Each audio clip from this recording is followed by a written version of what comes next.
Guys দেখে কি মনে হচ্ছে? মনে হচ্ছে এটার মধ্যে কোনো বিড়াল বা কিছু একটা ঘুমিয়ে আছে, কিন্তু না। আমি আপনাদেরকে দেখাচ্ছি এটার মধ্যে কি।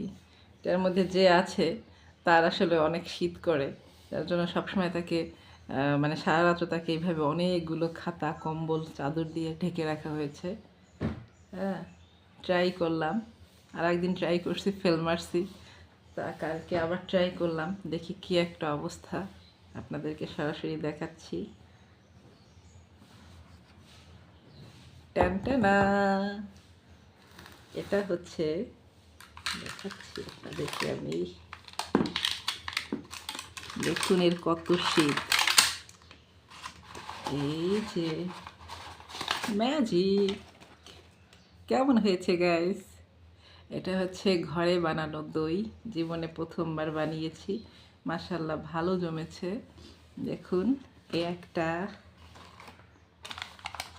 এখানে 1 কেজির দই আছে, 1 কেজি দুধের দই। তো ধরেন 1 কেজি দুধের দাম আমি 100 টাকা দিয়ে কিনেছি।